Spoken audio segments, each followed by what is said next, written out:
I'm back for my final review of the night. So I can get back to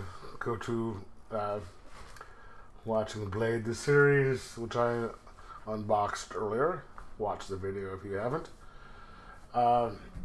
This comic, Midnight Sky #1 by Scout Comics, or put out by Scout Comics. It is written by James Pruitt, I think the name is, Scott Van Domelin, and Herrera Filia, I guess, do the rest of the honors. I don't think I've ever put a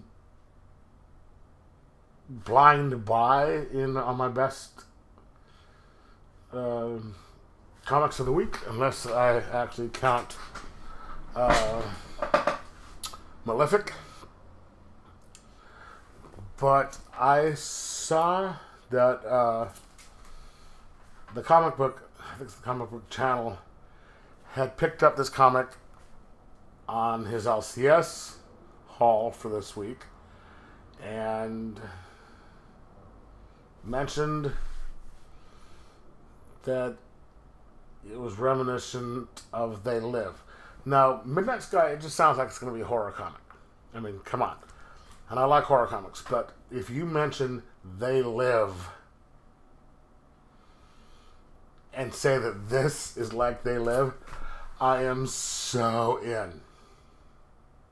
If you haven't seen They Live, watch it. Roddy Piper,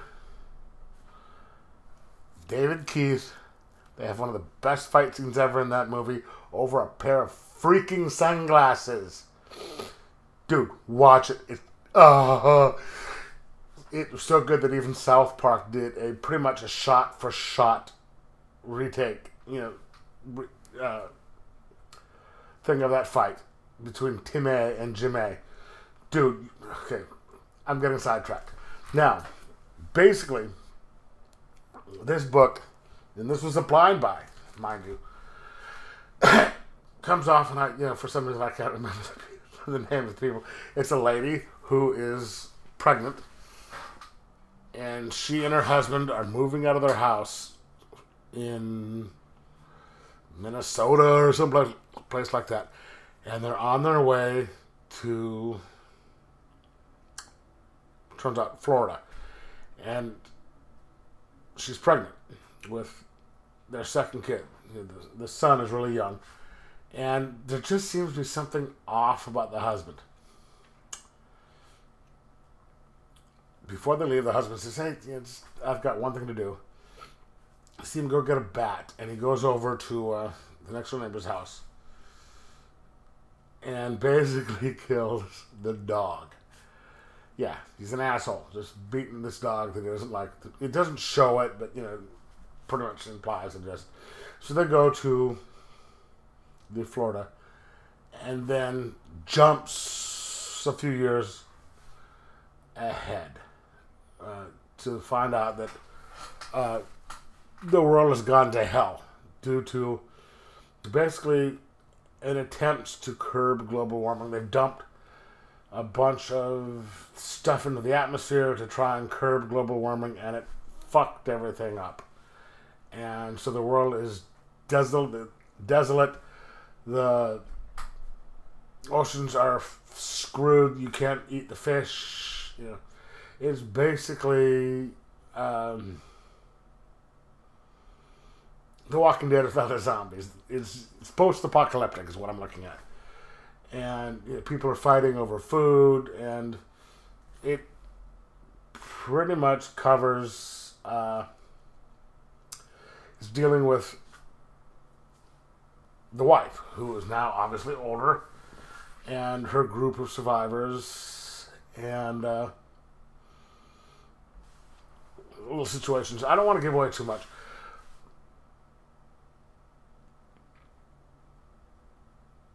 But obviously there are, They Live type of aliens in this thing. And wow, this is just, I have to tell you, I didn't really see it coming. and it's good. It grabbed me, kept me going, and I was surprised at how quickly it went, how entertaining it was, and I'm definitely going to be getting number 2, and if it keeps up, will probably be one of the contenders for my top comics of the year, because this was really good. It depends on how I structure it, because, looks like it's September now, so it'll only be 3 or 4 issues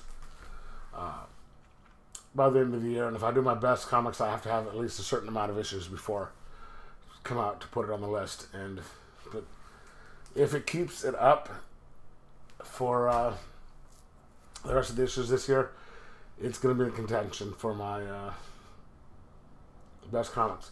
The story was really good. The art, like some other ones, isn't as fluid as Jim Lee type stuff, which that is my favorite type of art. But this works with the story.